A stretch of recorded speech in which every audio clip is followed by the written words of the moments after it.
Welcome to footballgameplan.com, where football makes sense. Alongside the Zarda playbook, it's Emery Hunt, and I'm Tyler Merkovich, and we'll be bringing you your 2009 Big East Conference preview. And Emery, when we're talking Big East, we're talking inconsistency when it comes year to year. It's either a good year, bad year. A lot of speculation last year it wouldn't be that good of a year, but 6 out of the 8 teams made bowls, and they were actually 4-2 in those bowl games. Yeah, so it's one of these conferences where, like you said, it's hit or miss. This year is one of those missed years where they might not have that many teams bowl eligible, but the top 4 in that conference should be pretty good, or battle each other out for that top spot to get that BCS automatic bid. Let's talk about a preseason favorite that a lot of writers talk about and like this year, and one reason is because of the soft schedule they have. And Greg Schiano, he enters his 9th year as Rutgers head coach. They started out the year 1-5 last year, and they won 7 in a row, including their bowl game. They lose a lot of positional players, but they bring back a veteran line who's led by Anthony Davis, Kevin Haslam, and Art Forst. I like Anthony Davis. He's a potential high-round draft pick in the NFL. My question is, who's going to play quarterback? They lose Mike Till. I know last year Cordell Young is a guy I like. He's a real good running back. He's going to do well this year. Second year in the system, second full season of starting. They lose pretty much their top receivers, but they keep Tim Brown. Tim Brown's a little guy, 5'8", 165, 4.29 to 40, and has that's blazing speed. So he's going to be, whoever's the quarterback back there is going to have Tim Brown back there to catch passes. They lose the awesome trio of Mike Teal, the quarterback, and he was throwing to guys like Tyquan Underwood and Kenny Britt. They're all gone. Tim Brown needs to step up. Cordell Young, he was injured last year. He's back. Another guy like Jordan Brooks. He's a big banger. He's a nice running back. 6'1", 245, and he can bang in between the tackles. Now, their pass defense, on the defensive side of Rutgers, their pass defense needs a lot of work. They lost their run defense is stout. You look at their D-line is real undersized for a team in the Big East. So that's why a lot of teams ran the ball on them a little bit. But to say they're undersized, they can hold at the point of attack. And they do have some real good linebackers in Manny Abreu and the other guy, Ryan D'Imperio. Those are 2 good linebackers. Manny Abreu is going to be looking at some NFL teams. Some scouts going to be looking at him this year. He's a real good prospect out of Union City, New Jersey, Union Hill High School. George Johnson, senior defensive end. He leads the line, and also they're bringing another guy, Antoine Lowry, who could play defensive tackle also. He's going to need to make an impact on that defense. We talked about the soft schedule. They're at Army out of conference, and they get Cincinnati, USF, and West Virginia all at home. So if Schiano doesn't make noise in the Big East this year, could be some rumblings down there in Piscataway. If you got a sweet tooth, all you have to do is look at Rutgers' schedule this year. It's real soft. Soft with a capital S-O-F-T.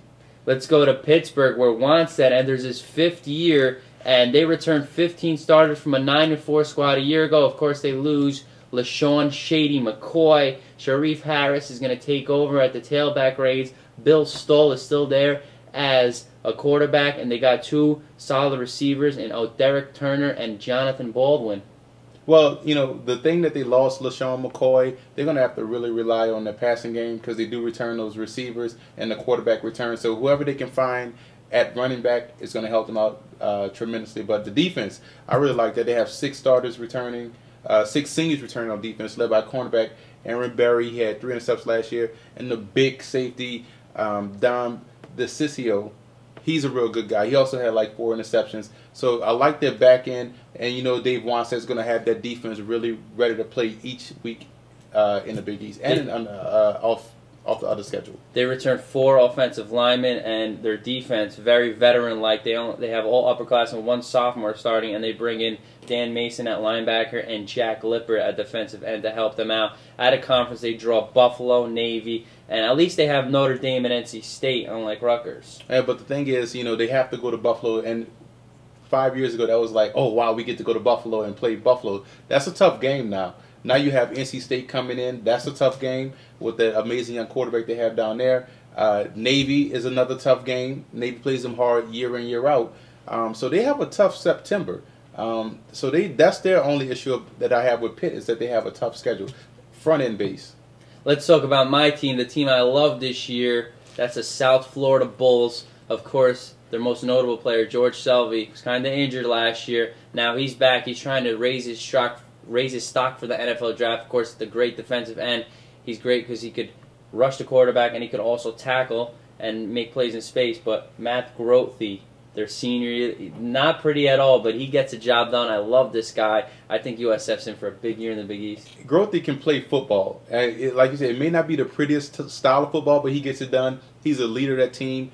He was the leading rusher last year, so he returns. One thing I have a question with, he has to cut down on his interceptions. He had 14 last year, but a lot of those was because he was trying to make plays. He's that type of football player. But if he can cut down on interceptions and increase his touchdown production, he's going to do fine. Now, they have a big back in Mike Ford. Mike Ford is 6'1", 225 pounds. He can really run the rock. I like his game.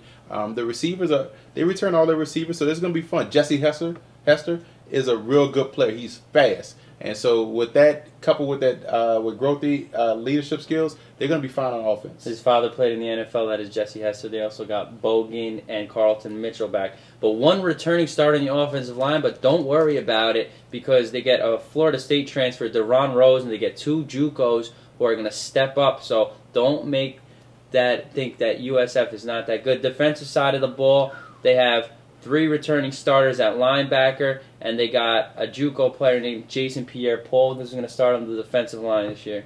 You like that defensive line. They're so strong up front. 95 yards a game rushing. They gave up 2.8 yards a carry. That is insane in college football. Selvey is a man, and they're big in the secondary too. The shortest cornerback is measured at 6'1". So you have a lot of big guys in the secondary to go along with that stout up front D-line. So they're going to be nice on defense. They're going to continue that success down there in Tampa. Keon Wilson, who is a former JUCO player, he's stepping up as a linebacker. They lose Tyrone McKenzie to the draft. New England drafted him. Jaquan Williams, he's another JUCO who comes over. And, of course, the safety, Nate Allen, who I love. He's man in that secondary, and they always have a good secondary. A couple of years ago, they had great corners, Trey Williams and Mike Jenkins, who stepped up. This guy loves to do it the JUCO way, Jim Levitt. He's in his 13th year. And remember, the Bulls are the fastest team to come to Division I to be ranked. They did it in their 7th year, only in the 4th week, I believe. And they draw both Florida schools, Florida State and Miami. And I think their tough part of the schedule is going to be at Pitt. Then they host West Virginia, and then they get a bye. Then they're at Rutgers. If they could win 2 out of 3 of those games, I think USF's going to take the Big East. I like USF. I like the fact that they're playing Florida State September 26th. That's the biggest game in the front end. If they can get past Florida State, which they have a real shot, they can be 5-0 going into that bye week and then coming out that bye week having 2 weeks to prepare for Pitt. This is a team you want to watch. I think they can beat Florida State. I love USF.